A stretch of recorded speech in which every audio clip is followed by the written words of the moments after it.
सिर्जनाको आधा आकाशबाट मैले अनुपमा करारा जो बर्दियामा जन्मिनु भएको छ उहाँलाई चिनाउने प्रयास गरेको छु। साहित्यकार खोजी गर्ने दौरानमा मैले अनुपमा करारालाई चिन्न पाएँ अहिले।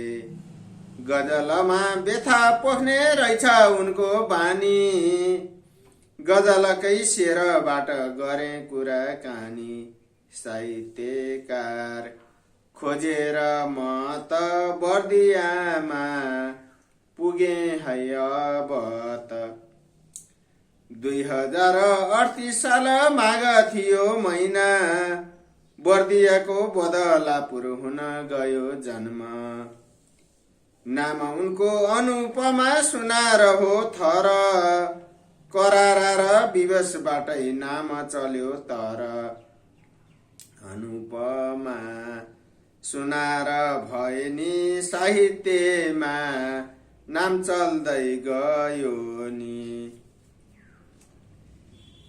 अनुपमा अघि सरिन 52 सालदेखि कवितामा बिपी अनि प्रजातन्त्र लेखी।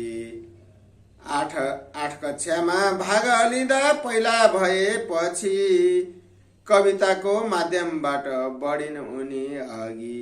सानैदेखि कविता लेखेर हौसिएकी साहित्य देखेर। पुस्तकको समीक्षा र गीत गजलमा विशेषतः रुचि बढ्यो भन्छन् अनुपमा। फुर्सदमा एक्लै हुँदा गुनगुनाउने गर्छिन्, गजलमै रमाएर शब्द जाल भर्छिन्। समयलाई नफाली खेर मसी पोख्छिन् एकान्त बसेर। 2056 मा भूकम्पमा पहिलो बैतडीको कविताले उगारेको दैलो। काँडा बीच भए पनि फुल हाँसे जस्तै, दुःख सही हाँस्न खोज्ने अनुपमा त्यस्तै। भूकम्प त्यो पत्रिकातिर खुसी भइन् कविता छापेर। बर्दियाको माटोलाई गजलमा गाइन्, गजलमा जन्म थलो चिनाएर आइन्। लय सुर ताल भित्र मौलिक छ भाका, अनुपमा विवशको गजलमा आका। गजल पढे आँसुको भेल रहेछ लाग्यो जीवन, अनौठो खेल रहेछ। गजलमा छाएको छ भोगाईको जीवन, बुझ्दै जाँदा आँसुको त्यो अनुवाद रहेछन्। आँसुलाई सिर्जनाको फुलभित्र उनी, देखा परिन् अनुपमा शब्द जाल बुनी। आँसुसँगै भावना उनेर लेखिन आफै शब्द जाल बुनेर। इमानदार गम्भीर ती स्रष्टा बनिकन, गजलमा जोस जाँगर चलाउने मन। धैर्य तर साधना हो लेखकको पुँजी, निम्तो पाउँदा पुग्ने गर्छन् अनुपमा कुदी। अनुपमा बुझ है यति साधना र धैर्यता सम्पत्ति।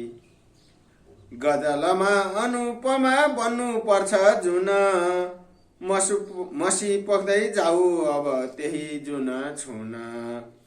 साहित्यको छाना बनी अब छाउनु पर्छ, गजलमा अनुपमा नाम गाउनु पर्छ। गजलको बनेर छाना आउनु पर्छ साहित्य पानामा।